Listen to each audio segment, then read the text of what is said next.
Folks, good afternoon. Sorry to be a little bit late today. I learned that LinkedIn Live doesn't let you set up an event for a quarter past or a quarter of the hour. It only has to be at the 0 or 30. So I'll know that for next week. Thanks for your patience. So I'm Dustin Siggins with Proven Media Solutions. I have Shannon from Next PR and Annie with Desert Hall Resources. And we're going to talk today about the shift in media from old media to new media, how sometimes it's that micro or nano audience at a Substack or a LinkedIn or a podcast that's way more important than the Wall Street Journal. And we all know that as communicators. The real challenge is getting management sometimes to recognize it or clients to recognize it, especially if their communication is ignorant or perhaps of a generation where they still remember the heyday of the Wall Street Journal, CNBC, and Forbes. So Shannon, Annie, if you want to introduce yourselves, we'll kick this off. Sure. Well, my name is Shannon Tucker. I'm a vice president at Next PR, and Next PR really specializes in traditional public relations, media, social media, events, influencers, all the things that are required to help improve brand awareness and credibility, and in some cases, customer acquisition. I'm Annie Moore. I'm a senior director at Desert Hall Resources. DES has been around since the 1980s. We're a crisis communication and public affairs firm that's based in Washington, D.C. And we work on all sorts of things, which is super fun. I have a background in politics, so being able to work sort of like politically adjacent where you're still like very involved in the news and the media scene, but you get to try a lot of really like new and interesting tactics to be able to sort of sway public perception or policymakers, things like that is super fun. And being specifically in digital, I've worked a lot with sort of what the shifting like new media landscape looks like, which has been really fun. And I'm excited to kind of get to dissect that today. Now, what we talked about on our prep call yesterday was communications professionals know what's going on. We've been, I've been a blogger back when blogging could be a full-time income. I was a reporter. I got into PR because making $45,000 living in the DC Beltway isn't enough really to survive, especially once I got married and started having 5 kids. But also, I realized I was just doing for myself what I could do for other people. And if they would start paying me, that would be great. And so I got into that. But what I've observed just in the last 10 years, of course, is how Substacks, LinkedIn, newsletters, and podcasts have replaced so many of the op-ed platforms. Just op-eds, that single tool, the number of homes has shrunk dramatically unless you want to do a sponsored post. But the advantage, and I'm sure Annie and Shannon will talk about this, is if you have your own Substack or you have your own LinkedIn page, you can literally just skip over asking permission and just jump right into the platform, or jump right into the nano influencer who knows you're a big player and that will help their brand more than, say, the Wall Street Journal respecting that. So let's talk a little bit here about sort of our own perceptions of the changing market in the last 10 to 15 years. So we can all make sure we're setting the stage before we jump into how our audience here, PR professionals, comms professionals, marketers, can show clients what's really going on here and prove the value of a Substack or a LinkedIn over the Wall Street Journal, for example. Well, there was an article not too long ago in Axios that talked a lot about what you just mentioned, Dustin, which is there's even fewer media outlets right now that are accepting op-ed, bylines, contributed articles, whatever you want to call them. That number is dwindling. And so we have to come up with a new avenue. We have to find another way for us. And when I say us, I'm talking about our clients or leaders to share opinions and thoughts if it's not going to be in the Wall Street Journal or the New York Times, because obviously those are extremely competitive. But then there's plenty of outlets that have just shut down their opinion sections. There used to be an opinion section as part of NBC called NBC Think, and that just no longer exists anymore. It's a little report 10 years ago, axed their whole opinion department roll call. Unless you're a contributor, they're not taking one-offs. Yep. Exactly. So that's a perfect reason why more people need to be leaning in to LinkedIn or Substack or other avenues to get their messages out. And frankly, I would argue in some cases, you're going to get better results when you post on LinkedIn than if you still get your op-ed post in a traditional media outlet. I think one thing that's like really cool, but also really scary about what's all of this is and can be scary for clients, it's like anyone can sort of be a thought leader and have a position on a topic. And it could be somebody who is crazy, or it could be somebody who is really thoughtful and actually is an expert on what that looks like. So being able to go out and find like third-party validators is something that's really important for our clients, and making sure that they like we don't necessarily have to get them into the New York Times. No, maybe it's deploying like their Substack to their 20,000 person like email list, and the person that we're really trying to influence is on that email list, but making sure that the voices that you're getting and the like actual placement. I always say like content is king and distribution is queen. We're obviously talking a little bit more about distribution today than content, but I think both you need both, and you need to have both match what your end goal is. And so, I mean, your audience is communicators, Dustin, everybody knows that, but I think still it's really important to make sure that everything is matching across, and then being able to communicate to the client, like, why does this make the most sense? Instead of being like, oh, we got in the New York Times, great. But like, if your target audience isn't reading the New York Times, it really doesn't matter. Well, go ahead, Shannon. Go ahead. Well, and I find that that's exactly true, is we have so many clients whose ultimate goal is, I want to be in the Wall Street Journal or the New York Times. But those are such broad, those reach such broad audiences that, yeah, it might get a lot of eyeballs, but it's that niche trade publication or niche podcast where your actual target audience lives, and that's going to get you the results that you want. We have a client who they only wanted tier one, and we finally convinced them maybe we should try to go for this one podcast because we think this is exactly where your audience is going to live. And they reluctantly agreed. And that podcast just went live the other day. And as it turns out, they got an inquiry from someone who heard them on the podcast about potentially investing in their company. So, and this podcast, I don't know, they may have 1,000 listeners. It's not very big, but man, it's so important to be in the right channels where your audience is if you want to make a big impact.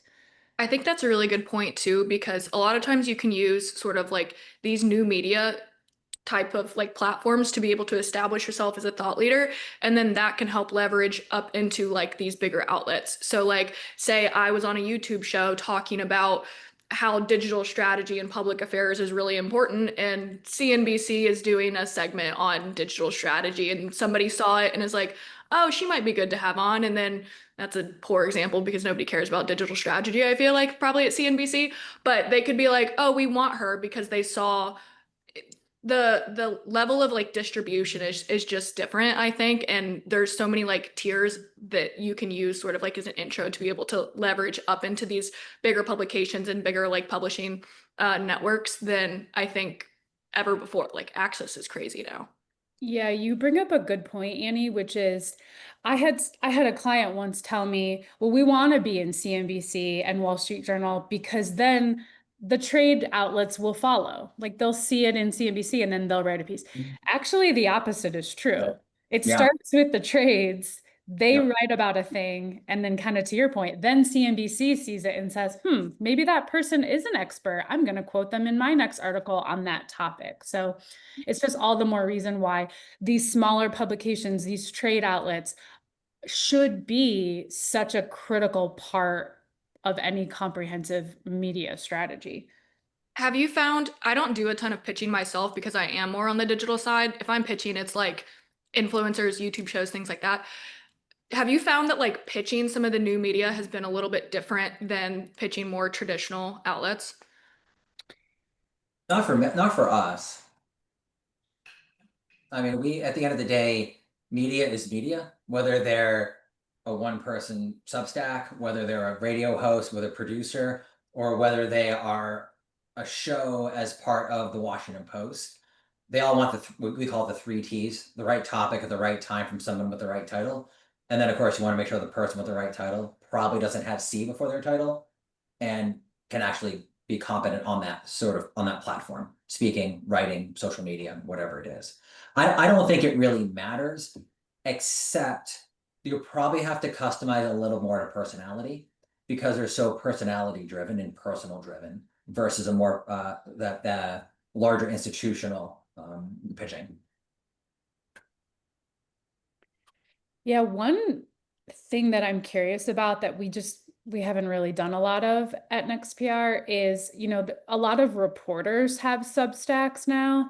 And is that an opportunity to pitch our clients and spokespeople to be included in the reporter Substack? I personally, I don't know the answer, and I don't know if it's an opportunity, because some of these reporters just want to talk about their own stuff as part of their Substack, and they're not interested in interviewing as part of their Substack.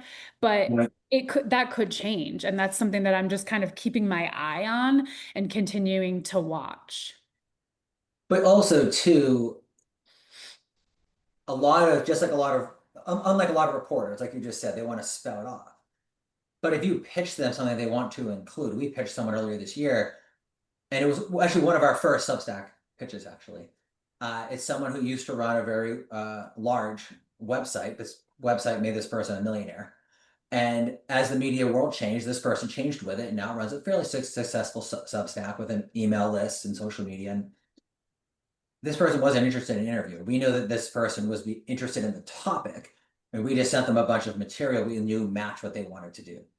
No interview necessary, because it was all about giving them a reason to include our clients' talking points and data in the narrative they already believed in. Yeah, I love that.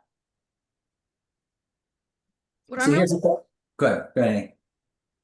What I'm really curious to see is like how many of these things are going to end up sort of like pay to play. So like obviously you can pay to have like a sponsored thing about like your industry or your company or whatever on more traditional like news websites like The Hill, whatever.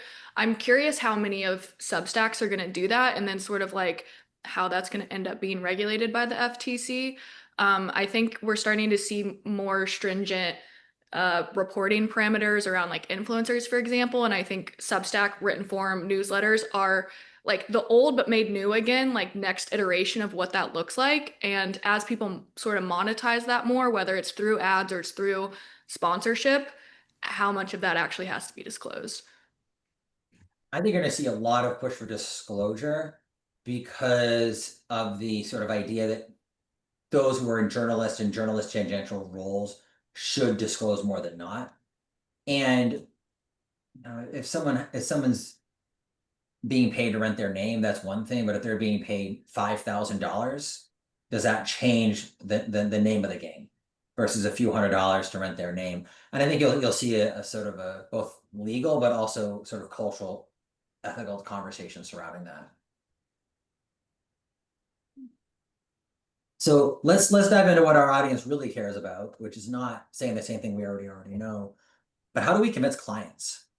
Because so many clients think that they want to get that silver bullet in the Wall Street Journal, in Forbes, or whatever. And as we were talking through yesterday, is why it's so obvious to us. Now, things are obvious financially to the accountant that aren't obvious to everybody else. Supply chain operation experts get things that we don't even understand the terms they're using because we're communications people, not operations experts. But a few notes I took yesterday after our prep call were that a lot of clients don't get what we're talking about because one, older clients remember the heyday of traditional media when you could get in the New York Times, and that led to direct sales more. It hung around the marketplace of ideas for days and weeks. Today, it's gone quickly. Second, they may recognize accurately that logos matter, but they may be overstating the value of those logos when people want buy from people, not from logos. And then third, the word new, about 10 years ago, I just turned 40. About 10 years ago, when I was still a journalist, someone who was probably in her mid to late 40s held a reporter briefing and talked about this major annual event. And they said, we got this band that appeals to the young people. And my first thought was, could you make yourself sound more old and out of touch? by saying the young people rather than anything more specific. Clearly, you went to your intern and said, hey, who do people under the age of 25 like to listen to? Similarly, I wonder if a lot of people think of new media in the literal sense. Oh, Substack, well, those are new. Well, no, they've been around for like 7 years. LinkedIn may be more popular than ever, but it's been around a lot longer than, I don't know, I think this is before Amy was in college. And so I think that a part of it is the idea of new is confusing to clients who aren't as sophisticated in the communication sense. So how do we get past that? How do we help them recognize what we recognize instinctively as communications professionals? Well, I think it's about letting the results speak for themselves. So if you can get someone to agree to let you try to do both, like let us still pitch the traditional press that you're used to, but then let us also pitch some smaller niche trade publications or new media, as you say, or let us try to get you included in a Substack or what have you, and then show them the results. And that is in what I have found is the best way to convince them or to help them understand why it's such an important part of your strategy. I can give you 25 examples of clients where we've gotten tons of press, both national, traditional, and smaller niche. And it was the smaller niche publications that saw a spike in web traffic to their website, or maybe it's they got a new customer because they appeared on a small podcast, So let the results speak for themselves, do both, and then show them with the results. One question that we get a lot, and we have a lot of traditional media that we do. We get op-eds that are placed. We also are doing more of the new media now than ever before. But it's like, how do we know that people are actually seeing this? That is something that we hear all the time. And I run most of our ads. So that's something that I have to answer all the time, where it's like, how do we know that this specific person is in the audience, that they are seeing our ads? And so sometimes it's just like, you have to trust us. Like, I promise this person is in the data set that we have curated for this specific ad. I promise that we know for a fact from, a lobbyist that this person reads this outlet, like things like that. But other times, what we'll be monitoring social media, we monitor pickups, things like that. And people will tweet about our content, they'll respond to it, to our social media posts that we get out there, they'll comment on a podcast, they'll comment on a YouTube show. So you just kind of have to look at more of the qualitative, and you can't just post it and be like, all right, we'll see what happens in 2 weeks. You have to be continually monitoring to see is there continual engagement that we can do here, so that if so-and-so tweets out our article, can we activate on that? Can we use that as a deliverable? What does that look like? Because those qualitative stories too, because we're more on the public opinion side as opposed to sales, typically like you are, Shannon, but being able to monitor the conversation and continually engage in it is something that we've been able to kind of point to be like, hey, look, they are seeing it, they are engaging. This is something that we know is moving the needle. Well, and two, when you want people to see things, I wrote a piece for Sports Business Journal and pointed out that a lot of CEOs recognize that, in football, it's not all about Hail Marys. It's mostly about 2-yard runs, 3-yard throws, and a couple of fakes, and your defense trying to get a couple of interceptions and sacks and blocking the ball. It's the blocking and tackling. In baseball, a lot of times it's the scratch bunt that gets everyone on base for the grand slam, but you have to get 3 other people on base to get the grand slam in the first place. And so we always tell our clients it's about a drumbeat. So sure, you might only have a small audience reading this outlet, but we're gonna hit maybe 3 or 4 audiences with these smaller placements. That builds the credibility for the bigger interview, for the bigger op-ed, and those kinds of things. So we build that up. And while sure, they may have their eye on the Wall Street Journal, we have our eye, to your point, Annie, on working with our client's marketing team, knowing that, they're putting it on social, in the newsletter, on the website, in the business development content, etc., as they're going, because a big swing that whiffs is worth nothing, whereas lots of singles and you steal from first to second is worth a whole lot more set up for long-term success. Yeah. And to your point about the drumbeat, if all you want is Wall Street Journal, guess what? You're going to be waiting a long time. Yes. I Right. mean, You need those other things to build that credibility. yeah, I posted this yesterday on LinkedIn. I mean, I had a lead with the Wall Street Journal back in April, and my client has now spoken to Yeah, them they post 3 this. times. Yep. And the reporter keeps saying, I'm adding your quotes to my story. It's just that my editor keeps cutting them for a myriad of reasons. And I think it's probably going to go live at some point. I just don't know when. So, I mean, it could be a full year before that lead turns into a story, and it may never turn into a story. So, if you want press, if you want to increase credibility or brand awareness or sales or whatever it is, you have to hit it from multiple angles and multiple approaches. And you can't lose sight either that like YouTube is taking over cable. Like that is just And- a fact, point blank, period, which is insane. The fact that YouTube is having as many viewers as cable and is going to take over, if they haven't already, probably in the next 5 years, it's absolutely absurd. Because if you had even mentioned that 10 years ago, people would have looked at you like you were insane. Same thing with podcasts. Like I Mm. feel like the equivalent of like the Wall Street Journal is trying to get on Joe Rogan, right? Or like Call It Daddy or some of these like big podcasts that were influential in this last presidential cycle. But like that is still like swinging for the fences and sort of like a home run. So being able to get the eyeballs on some of the smaller ones too, even in like the new media, like some of the new media is still absolutely insane. And it's like, all right, this YouTube show has 5, 10 million subscribers and they are averaging X amount of views. And that's more than, say any Fox News or CNN show. Like the way that the eyeballs are like moving has changed drastically. And yet, to the point of, whether it's you're getting an op-ed or an interview in a specific state, you're trying to impact a specific senator. That's maybe more impactful with that local voice than going national with some trade association, because everyone knows the trade association is representing a specific point of view, and it's going to be too broad. Similarly, you can get in USA Today or the Wall Street Journal, but is your narrative going to be so broad that it's not going to really dial into the actual audience that you're trying to reach? And at the end of the day, that's probably going to be the case. And so we're having to remind clients that if we want to get into the public facing media outlets, whether they're Substacks or anything else, sometimes we call it a storytelling sandwich.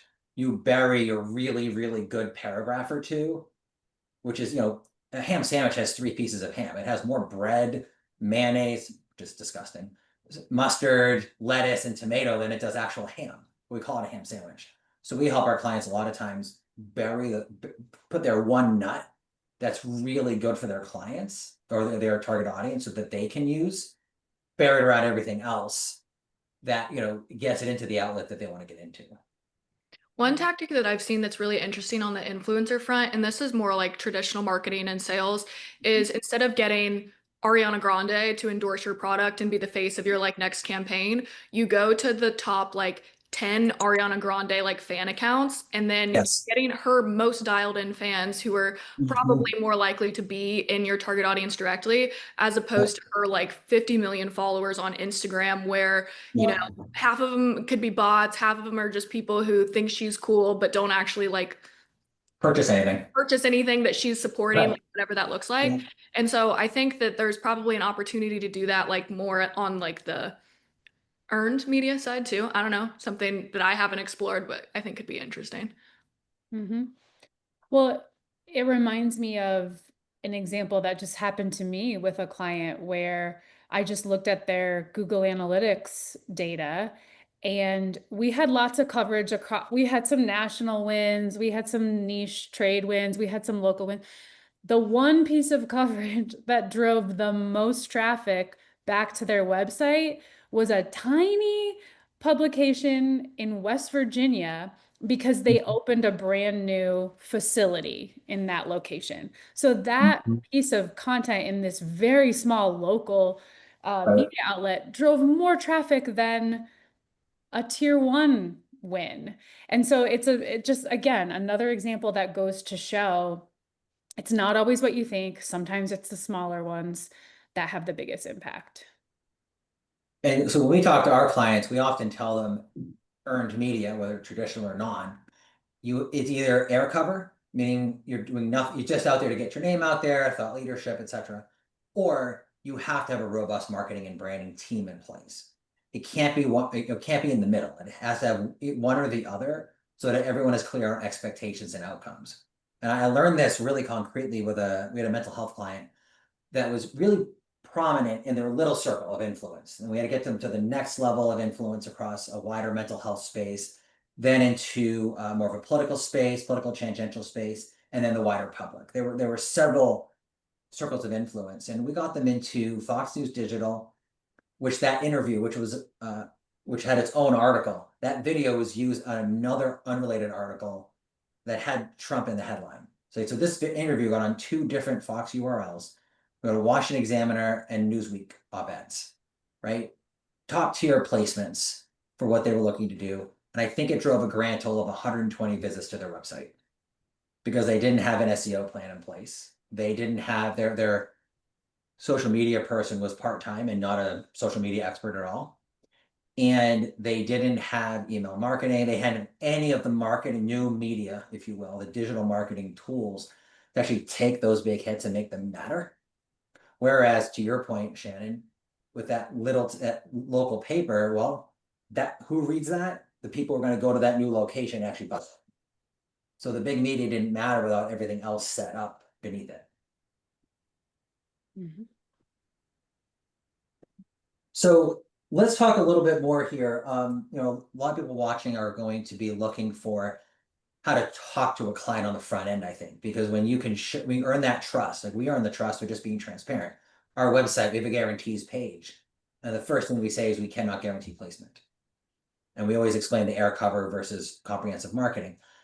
How, Shannon, with your business clients or, Annie, when you're working with companies that are looking to avoid risk or capitalize upon a competitor's risk in public policy, how do you help them at the very beginning understand what's coming as part of, say, a larger campaign? How do you help them realize that we may get the Wall Street Journal, but that's as a byproduct, not as a goal, to earn their trust before the money is spent?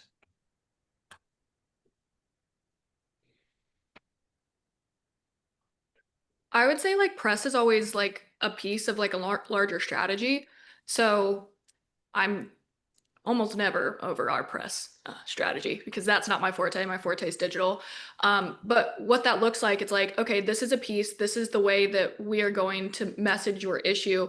This is how we're going to get it out into the world. And then this is how we're going to distribute it and make sure that the people that need to see it actually see it. So maybe the hit is in a publication that might not get a lot of views but sometimes you just need to get something like into the world so that you can spread it.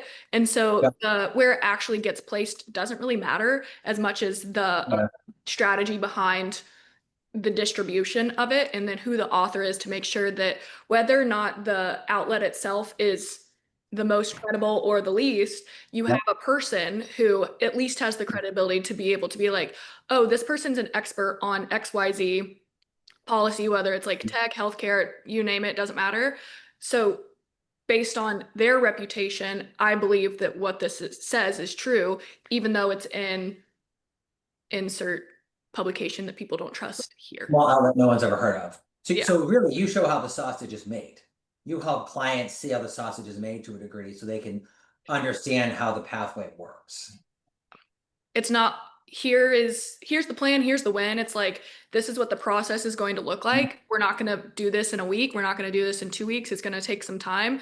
But you have to show them, I think, to some extent, like what the process is going to be so that they can understand and see the value of both the work that goes in and then also understand like why the results matter. Our tagline at Des is we impact outcomes, and we really do. Like we don't do work unless we think that it's going to be impactful. We don't take clients where we're like, we can't help you with that issue just to take their money. Like if we don't think we can help, we're not going to take that client. But if we do think we can help and we can build out a strategy and then execute and then deliver results and actually impact the outcome, those are the types of clients that one, we take, and two, are the most fun to work on, because who wants to Right. shout into the void? No one.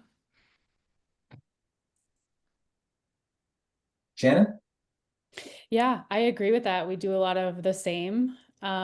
We like to start when we work with clients, we like to start by talking about what are the messages that you want to share into the world, and then also what are your business objectives, and then the rest kind of falls into place. So to your point that you mentioned earlier, I mean, a media win is not the goal. It's just sometimes a channel to reach your objective, but it should never be like the be all end all goal. But yeah, like what Annie was saying about kind of showing the process, I think that's really important in terms of educating so that people can understand what they can expect. Well, and that's a really good point, Shannon, because a lot of people come in with a goal, right? In anything, right? Oh, I want to be financially successful. That's not really a goal. That's a direction. What do you want to? Oh, I want to have $100,000 in savings, or I want to own a house in 5 years. Good. That's a concrete goal. Now let's track back from there and see what you need to start doing today to get there. And so with with a lot of our clients, we work a lot of times with agencies themselves, so communications agencies, consultants bring us in, and our goal is to make their lives easier, right? Our goal is to say, when you're overloaded, we can take care of you. And so it helps them say to their clients, you never have to worry, we're going to take care of you. And we'll white label for them because they can help their client get more wins, get more sales, build thought leadership, build market share, etc. And they can use all of those tools while we're tucked in behind them, just supporting them. And so it allows them to be able to say, as you pointed out, earned media is a channel. But even us, 90% of what we do is op-ed related. But we're pitching Substack. We pitch podcasts. In fact, we have a client, we're going to pitch a whole streaming show strategy in the near future for a very niched target topic and a very niche audience. It may not drive the largest outcomes, but it is going to be part of that overall drumbeat of coverage that we're seeking to get. And those are streaming shows, and they're a dime a dozen. But the more clips you get, the more digital homes you get. Annie, you mentioned, I know you work a lot with digital, and you've told me a little bit about LLMs. It's being a quick pivot here. I'm sorry to come out of left field. Is a lot of times it seems like going for those bigger outlets, the Financial Times, for example, the Wall Street Journal, they have paywalls. When you're talking to clients, Andy, how do you explain the impact of paywalls on the LLMs in today's digital world and getting outcomes? I think when you have paywalls, you have to think more about your distribution strategy than you normally would, because just directing somebody there via a native ad or something like that, if they click on the link and they can't actually read the article, what's the value in that? If Mhm. Like, I don't want somebody to just go to the website and be like, oh, can't read this, whatever, bye, lose interest, lost my target audience, lost my potential client or customer or whatever it is. So when you're thinking about, there's a few ways to think about this. Let's start with like issue advocacy. So if you have an overarching issue that that the LLMs are not on your side about, right? So you type in Sure. question and it's totally against you, and you're just like, well, shoot, how do I influence this? You have to look at what are the things that they're citing in the sort of answers, because normally they'll give you some relevant like links, be like, I got this from here, I got this from here. Understanding, did this come from the Baltimore Sun? I'm pretty sure the Baltimore Sun has a paywall. How did they get that content in here when there's a paywall? Does this outlet, or does ChatGPT have a licensing agreement with the Baltimore Sun? How did this get in here? And sometimes trying to reverse engineer, where does this coverage come from? Because oftentimes what you can do is you can take if you do end up with an outlet with a paywall, you can take it to Reddit or to another like public forum, Yes, that's true. a Yep. conversation around. MSN or Yahoo will republish it. Yep. You can take it to one of these public forums, get them to talk about it in whatever way, shape, or form, where they're summarizing the article, and then ChatGPT will reference Reddit that is referencing the article, and then reference the article and do it that way, where you can sort of get around a paywall. Other Huh. times when they're referencing like certain types of traffic. So For example, if you have a CEO profile in Bloomberg that is, 4 months old and it's not super great, right? What sort of outlets can you use that would replace that in the LLM? And so if you go and you get something in Forbes, which is a similar outlet, but it's more recent, then the LLMs will start to reference that because it's the more recent outlet as opposed to Bloomberg because of like the way that SEO like ranks things. And so basically gaming the LLMs is very similar to gaming SEO, and making sure that you're paying attention to all of those things is really important.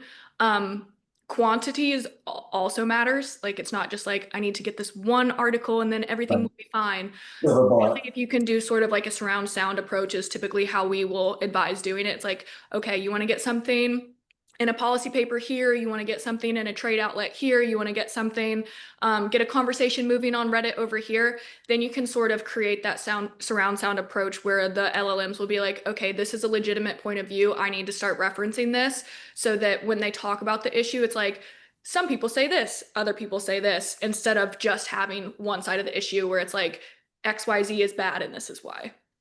So along those lines, obviously like an op-ed can be turned into an interview, can be turned into a follow-up and vice versa. But a lot of the times we'll do an original, get permission from the outlet, and then do republishings, where that's allowed. I understand that from the SEO side, that's actually somewhat punishable by having the exact same content everywhere. Is that also true with LLM content? Is that why you go to Reddit, trades, and everything else? Is to make sure the conversation is just different enough that it gets rewarded at those other outlets? I'm not going to act like I'm an expert on LLM, so I'm not 100% sure. I know for SEO, the reason is because it's not like the original source. I don't think on LLMs that is the case. They are just trying to bring in as much information and form the sentence that's going to make you the happiest, typically, when you're True. like it's a little bit different from search in that. Mhm. But also when you're looking at it from that perspective, the like Google AI summary up at the top, like that's also changed the way that people consume media too. And so being able to have something more in the world is always helpful because the AI summary, a lot of people don't even go past Go it. They don't beyond that. and like that's why there's a Yes. lawsuit. It's like, hello, this is affecting search traffic and all of these media companies who are doing good Mhm. work and putting out good reporting and all of these things, but they're not getting the same like revenue drivers from ads anymore because of Google's AI summary up at the top. So there's honestly pros and cons to that. I've definitely seen some misinformation in some of those Google AI summaries, but that just means that you have to continue to beat the drum and it can't just be like a one-off. Shannon, we didn't mean to cut you out for the last 11 minutes. And I tend to talk a lot. No, I mean, I don't necessarily have anything to add to that part of it. I mean, LLMs in general are really interesting to me, and how the intersection of PR and LLMs is we're in the middle of it right now in terms of figuring out how it works and how it's going to be impacting everything. So it's a really exciting time to actually be working in PR. But yeah, it's something that we have a really close eye on, we're tracking. And I don't have all the answers either, but every single day I think I learn something new about LLMs and how PR is impacting them. So one of the things that you hear a lot about is press releases are down because people can announce something on LinkedIn. I think it was Annie, you said it earlier that there's no barrier to entry, so everyone can try to be a thought leader. And so Shannon, I know that you've talked a lot about LinkedIn as a platform.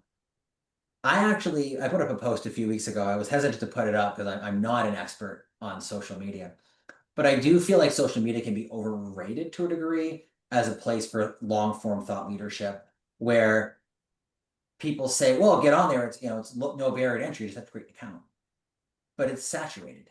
No one's thought is unique on LinkedIn or Facebook or TikTok. Whereas if you get something into a Substack, you may be able to position it in a different way. How do you think through the LinkedIn strategy, Shannon, when it comes to positioning that as, yes, it's part of new media and you can be a thought leader, but also recognizing that the saturation component, and without a big budget or a big name or a dedicated year on the platform, it can be much more challenging than people realize. How do you help clients think through that as part of the strategy? Yeah. And we've talked a little bit about this, but I think the thesis statement here is just don't put all of your eggs in one basket. It needs to be everything. If you're going to announce something, you should do a press release, but you also can put the announcement on LinkedIn and you also can pitch the announcement to reporters. I mean, you have to, you can't, I don't know how else to say it. You can't put all your eggs in one basket. There has to be a more comprehensive, robust strategy because, yeah, social media is oversaturated. And so you may put something out and no one's going to see it on LinkedIn. So you have to be robust with all the different strategies and tactics that you try. I think I on top of think that too, like it's all about the content. Are you actually creating value? Whether that's like entertainment value, informational, educational, whatever that is. Are you actually saying something that's unique? Or are you saying something that everyone else who's a thought leader in your space is saying? So if you're using ChatGPT to write your content, is it going to sound like what everybody else is already saying? Like things like that, I think you also have to consider when you're making an announcement. Like, why it's the same thing about when you're pitching a reporter. It's like, why should this reporter care? Why is their audience going to care? Why would they want to cover this? Like, why would you want to react to my LinkedIn post? Because my dog is very cute. Guys should go look at him. But like, I posted a picture of my dog today on LinkedIn. But like, what is the value that's being brought truly? wait, I call it business 101 posing as thought leadership. Someone posted 6, 8 months ago about this one stuck in my head that content marketing is dead, context marketing is now the thing. And I was like, I don't know. I think context has always mattered, whether you're convincing someone to buy apples 1,000 years ago or you're sending an email today. I mean, context is always what's important. And content, you have to have the content that provides the context. It felt so much like business 101 with a new buzzword that has an MBA word salad behind it. Yeah. Kind of like the sentence I just used, sorry. So let's wrap up here by tackling how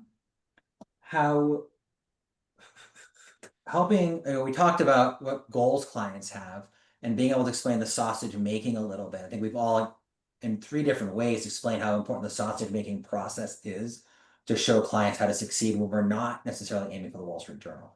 They may want to, but we know the real goal is over here. Wall Street Journal, we'll get there, but meanwhile, we're going to convince them over the next 3 to 6 months what the truth is, what reality is in the new media.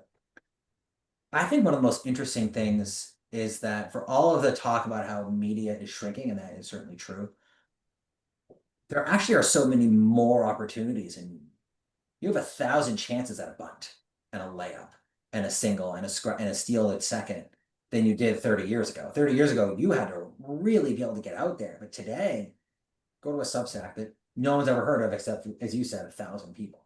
Go to the local media outlet, things like that. Seem to me that there's a lot more opportunity rather than less opportunity to get those singles and scratch singles and bunts to set that sort of foundation. So again, how does that, if you disagree with the premise, feel free, but how does the greater number of opportunities, big and small, play into how you talk clients through understanding that 10 opportunities versus a big whiff is part of success?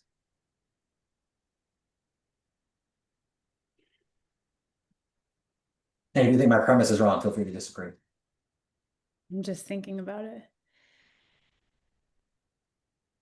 I think there are more opportunities than ever. It's just there are fewer of the opportunities that we're used to. There's fewer media opportunities, like the traditional media, Sure. as we've talked about. So that's a piece of it, which I think is something we've covered at length. I don't know. I mean, something that popped into my head as you were talking is when it comes to the number of opportunities, something that I always think about is, we sometimes will have clients who come to us and they say, we want to make sure we have 10 media wins per month or whatever number that is. And that just really gets my goat because that could be 10 really crappy media opportunities just to hit this arbitrary goal. Or maybe in order to hit your business objective, we only need one real big home run media opportunity to do that. And so I know this isn't exactly what you were asking or talking about, but it led me down that path of Well, it's a thinking good about, point. It's a yeah. valid partial correction of what I said. Because just because there's 10 opportunities doesn't mean they're any good. It just means you landed a client 10 times in the wrong places. Mm-hmm. Yeah. Quality versus quantity, I think, still matters, and really identifying like what makes the most sense, setting expectations up front, and then like you said, Shannon, like tying them to the business objective, whether it's the bottom line, where in our case we're trying to keep a client out of the news because they've been in a crisis recently. So we're like, okay, let's take a breather, take a step back, or it's going proactive and getting creative about, maybe doing an in-person event and you're inviting 5 YouTube creators to this event to cover it instead of, calling 5 reporters that are not actually going to move the needle, right? So I think it's quality and quantity, setting expectations, and then making sure that whatever the outcome is, it's tied to the business objective of why you're even doing it in the first place. Well, and I think too, this is also an opportunity to help multiple spokespeople be part of the campaign, whether they, again, back in the day, it was most what the CEO was largely the spokesperson. But today, again, whether it's in politics where the local mom might have more influence on what's going on than someone who represents the National Trade Association. I remember when Gannett made a big change to all their newspaper policies about probably 5 years ago, 4 or 5 years ago. They were basically no longer taking national voices into their local papers and regional papers because those national voices can go anywhere. And so many local reporters and editors, they only want someone in their area talking about their thing. And when we do a lot of that local news pitching, it is finding that person who lives within 50 miles of that city and then being able to get them the interview because of the local component being so important. And so I do think that research component, but also being able to figure out the best spokesperson, so many opportunities to create influence and impact with voices who 30 years ago were considered irrelevant because there are more opportunities. So let's wrap up because this has been fun, but I know we all have clients to take care of. The topic here was how to show clients that Substack, LinkedIn, etc.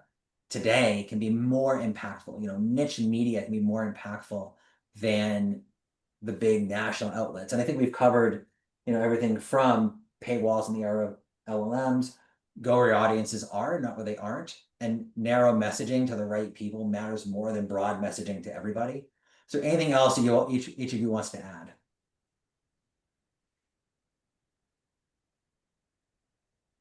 Just look at the data as a way to measure if what we're saying today is actually true. And when it probably is true, that's what you can then take back to your clients, because we can all yell as loud as possible how important Substacks and LinkedIn and niche media is, but it's always going to be an uphill battle because people want to gravitate to what they're familiar with. People are familiar with the New York Times. They're not as familiar with insert small trade publication. So you got to get the leads, get the results, and then report back in order to really help somebody understand the value. Yeah, results matter. And this is only like a piece of your strategy. And I think most strategists know that. But I will continually beat the drum. Content is king, distribution is queen. That's it. And the phrase that we've been using a lot is communicators have to learn to speak C-suite. We can talk about open rates all we want to. We can talk about number of placements all we want to, but then we have to show, to your point, Shannon, is okay, we had a 5% open rate, better open rate from likely buyers, and we can show that they are likely buyers. And the content and distribution strategy that made that happen was ABC. We now can show that this is working. This is driving people down the sales funnel, down the influence funnel, down the legislative path that we're looking for. So I do think that communicators, to the point we've all been making here, earn trust up front, set expectations, make sure you show enough of the sausage. Because at the end of the day, you can't give away too much for free because people will just take it and run. Can't give them everything. But most people aren't coming to NextPR, Proven Media Solutions, Dozen Hall Resources, because they're looking for a cheap option they can steal. They're going to reputable companies that provide outcomes, and they want to know, okay, I'm going to spend this amount of money. What is my value? So being able to show the sausage up front, I think allows to build a lot of trust. And then you can show those numbers on a continual basis of the value that's being driven. Well, Shannon, this is only our second time ever meeting. This was fun. And Yes. good to see you again. Always a pleasure. Take care of yourselves, folks. Be well. Thank you. Thanks. Bye.